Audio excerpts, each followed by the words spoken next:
마리아, 여전히 충성한 사람. 요한복음 12장 1절에서 8절. 유월절 엿새 전에 예수께서 베다니에 이르시니 이곳은 예수께서 죽은 자 가운데서 살리신 나사로가 있는 곳이라. 거기서 예수를 위하여 잔치할새 마르다는 일을 하고 나사로는 예수와 함께 앉은 자 중에 있더라. 마리아는 지극히 비싼 향유 곧 순전한 나드 한 근을 가져다가 예수의 발에 붓고 자기 머리털로 그의 발을 닦으니 향유 냄새가 집에 가득하더라. 제자 중 하나로서 예수를 잡아줄 가롯 유다가 말하되 이 향유를 어찌하여 300데나리온에 팔아 가난한 자들에게 주지 아니하였느냐 하니 이렇게 말함은 가난한 자들을 생각함이 아니요 그는 도둑이라 돈깨를 맞고 거기 넣는 것을 훔쳐가미러라. 예수께서 이르시되 그를 가만두어 나의 장례할 날을 위하여 그것을 간직하게 하라.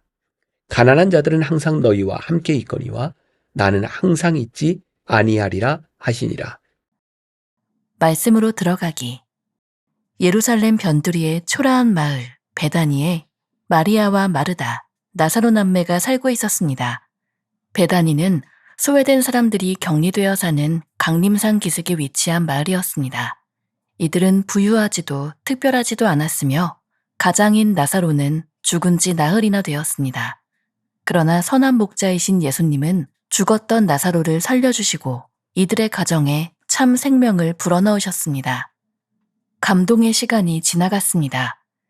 예수님께서는 나사로를 살리신 이후에 마리아의 집을 떠나 에브라임에서 머무시다가 유월절 엿새전이 되어서야 다시 베다니를 찾으셨습니다. 은혜를 경험한 당시에는 누구나 충성할 수 있습니다.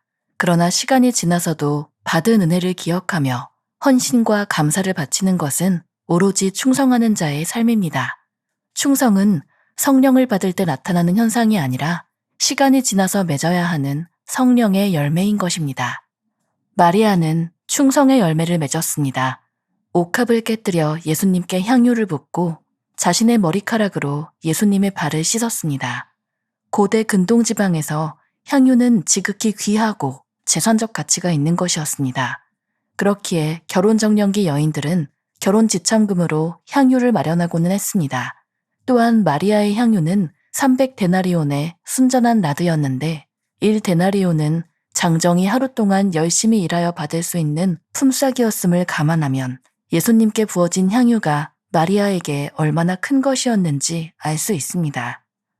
마리아의 행동은 예수님을 향한 사랑과 신앙의 고백이었습니다. 사람들은 비난했지만 마리아에게는 은혜를 베풀어 주신 참 목자이자 생명 되신 예수님만 보였습니다. 자신의 행복한 미래도 주님 앞에 내려놓고 주님만 의지하고 생각하며 살겠다는 충성의 다짐이었던 것입니다. 주님께 받은 은혜를 잊지 않고 여전히 충성한 마리아의 이야기는 오늘날까지 전해지며 믿음의 사람들에게 귀감이 되고 있습니다. 우리 삶으로 들어가기. 충성은 성령의 열매입니다. 성령의 사람에게서만 나타날 수 있습니다. 주님을 섬기다가 때로 나의 감정이나 생각과 상관없이 희생해야 할 때가 있습니다. 아무리 말을 유창하게 해도 충성의 열매가 우리 삶을 통하여 드러나지 않는다면 그것은 가짜 충성입니다. 마리아가 예수님의 발 앞에 향유 옥합을 깨뜨렸을 때 하나님은 마리아의 마음을 받으셨습니다. 결국 마리아는 평생을 주님을 위한 삶을 살게 되었습니다. 한편 가룟 유다는 유창한 말로 마리아를 비난했습니다. 그는 향유를 팔아 가난한 사람들에게 나눠줘야만 했다고 허울 좋은 이야기를 했습니다. 유다에게도 처음에는 예수님을 향한 충성된 마음이 있었을 것입니다. 그러나 예수님이 자신이 바라던 메시아의 모습이 아니라는 것을 알았을 때 유다는 실망했습니다.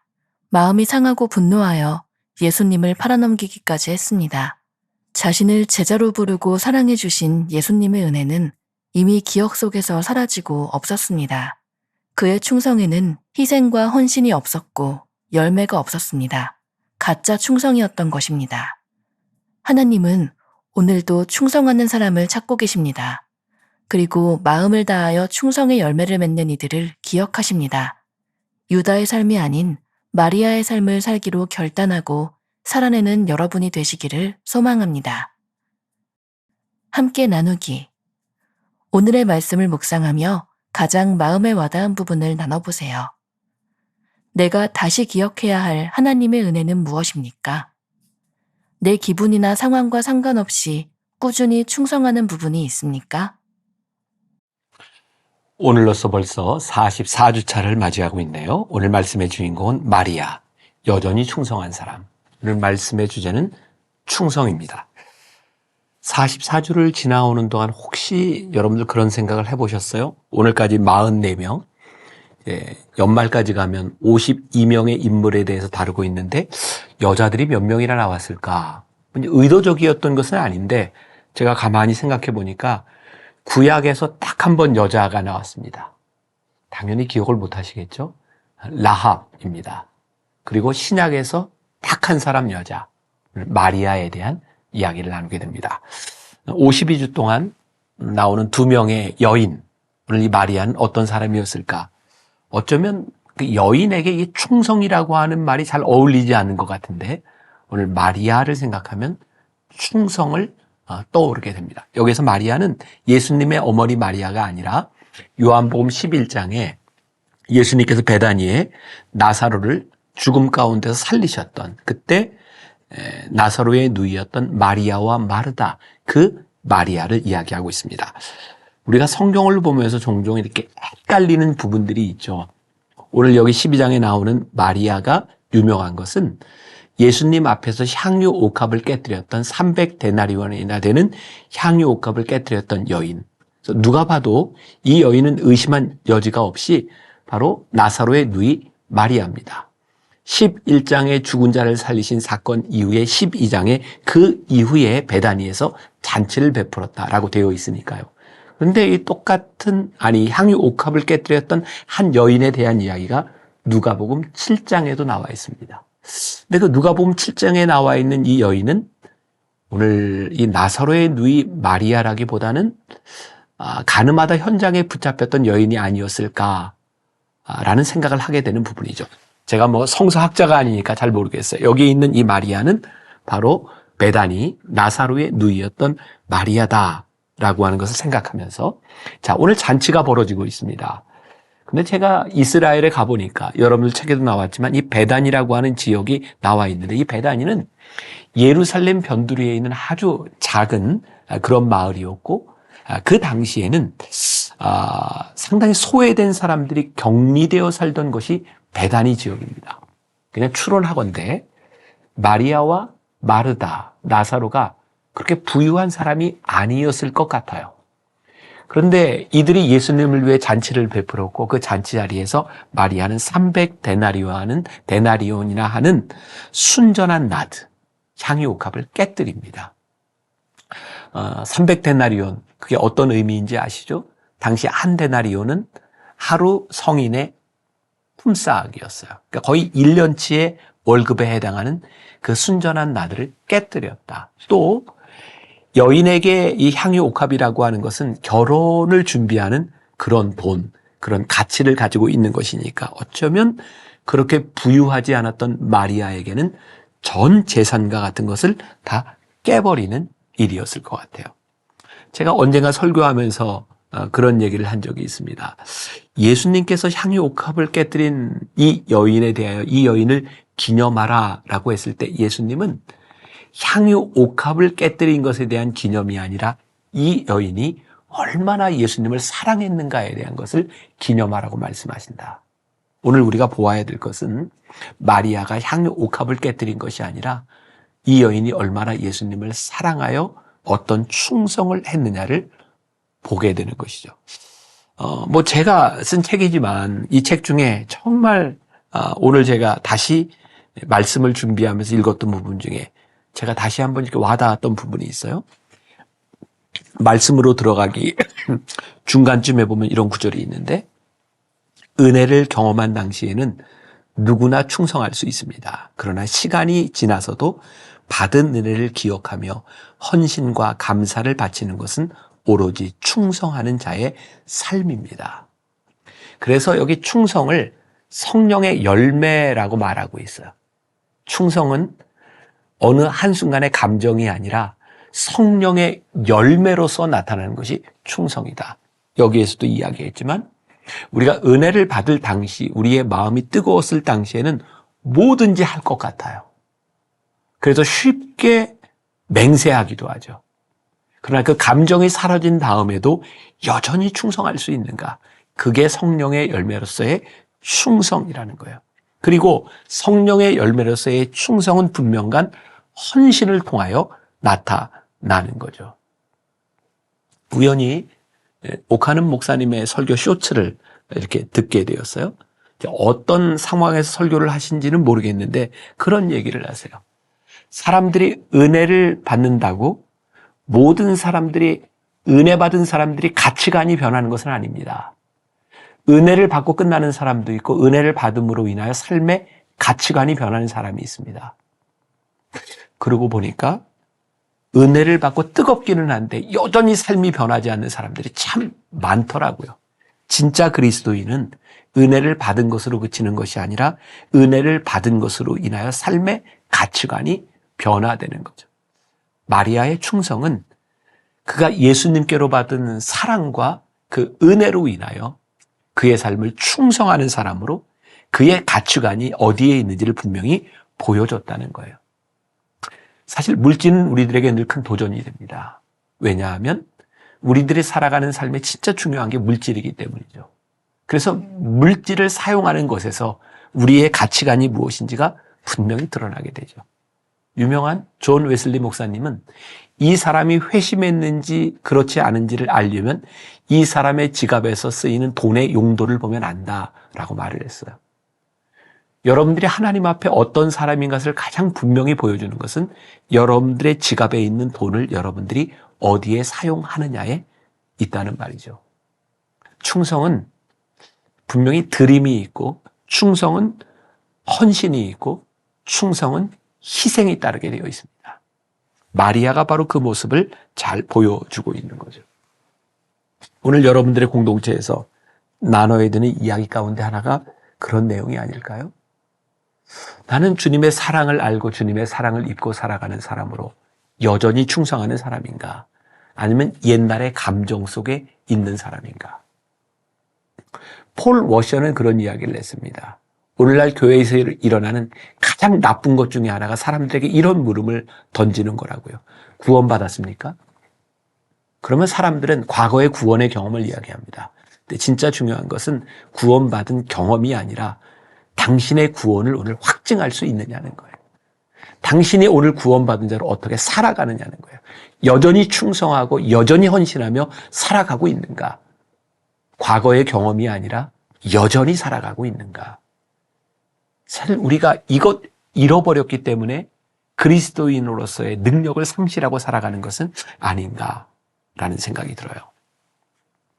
여러분들 책 우리들의 삶으로 들어가기, 충성은 성령의 열매입니다. 요 삶으로 들어가기 위해서 가룟 유다와 마리아에 대한 삶을 비교하고 있죠. 마리아는 향유 옥합을 깨뜨리는 사람이었는데 그 마리아를 바라보며 입만 살아서 얘기했던 사람이 있어요. 그게 누구예요? 가룟 유다죠.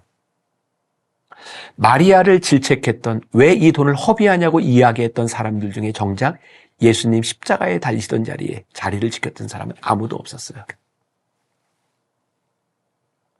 모두 마리아를 비난했지만 그들은 누구도 헌신하려 하지 않았어요. 끝까지 충성한 사람은 헌신한 사람이었어요. 혹시 우리가 입만 사는 사람은 아닌가?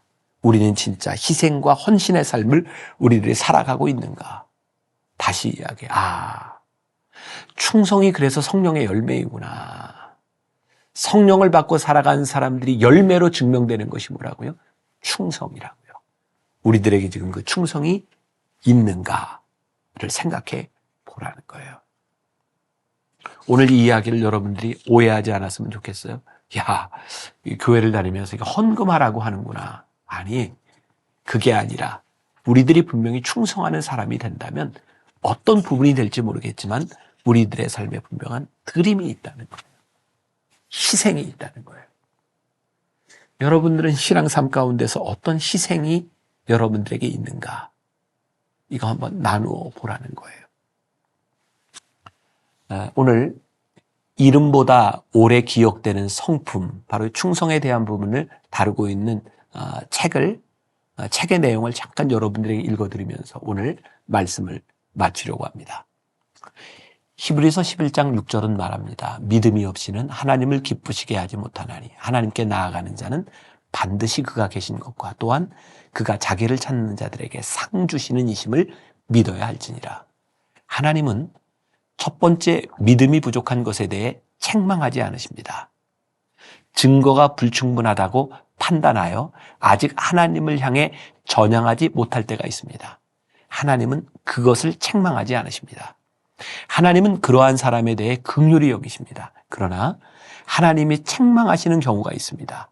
하나님을 믿기로 전향한 후에 자신이 붙들기로 작정한 분을 끝까지 붙들지 못하는 것에 대한 하나님의 책망하심입니다.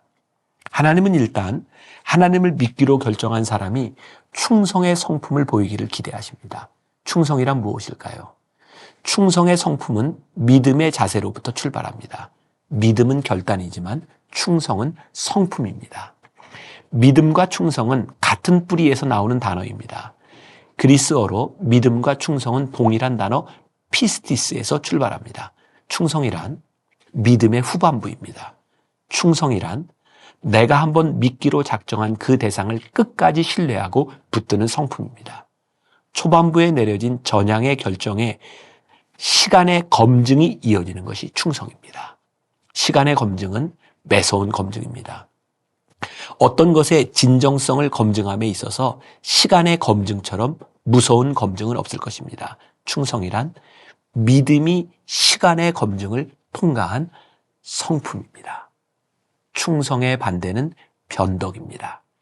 변덕은 자신이 기준이 될 때 우리에게 초래되는 현상입니다. 내 생각에 따라서 때로 나의 느낌에 따라서 그때마다 가장 나은 선택을 하려고 시도할 때 우리는 자주 변덕에 빠지게 됩니다. 자신의 이성적 판단이나 감정적 충돌에 우선권을 둘 때 우리는 자주 변덕스러운 상태에 떨어집니다. 변덕스러운 상태에 있을 때 우리는 자주 교만과 절망 사이를 오고 가게 됩니다. 작은 성공을 맛보고 나면 우리는 스스로를 과신하게 됩니다. 연속적으로 실패를 맛보게 되면 우리는 절망의 나락으로 떨어지게 됩니다. 믿음을 변덕의 상태로 떨어뜨리는 것은 무엇일까요? 많은 경우에 그것은 감정의 요동입니다. 인생을 변덕스럽게 살아가는 길이 있습니다. 그것은 그때마다 나의 느낌에 따라서 가장 좋은 것을 선택하는 것입니다. 충성이 무엇인지, 우리의 믿음이 증명되는 시간, 그것이 충성이라는 것을 기억하며 여러분들은 어디에 있는지를 생각하시고 여전히 충성된 사람으로 기억되는 여러분들이 되시기를, 충성의 열매를 맺는 여러분들이 되시기를 주님의 이름으로 간절히 축원합니다. 기도하겠습니다. 오늘 마리아를 통하여 충성을 생각합니다. 우리는 하나님 앞에 얼마나 충성스러운 사람이 되었는지, 우리의 믿음이 충성으로 검증되고 있는지 우리의 모습을 보게 하여 주옵시고 하나님 앞에 여전히 끊임없는 충성의 열매를 맺는 귀한 믿음의 성도들이 되게 하여 주옵소서. 예수님의 이름으로 기도했습니다. 아멘.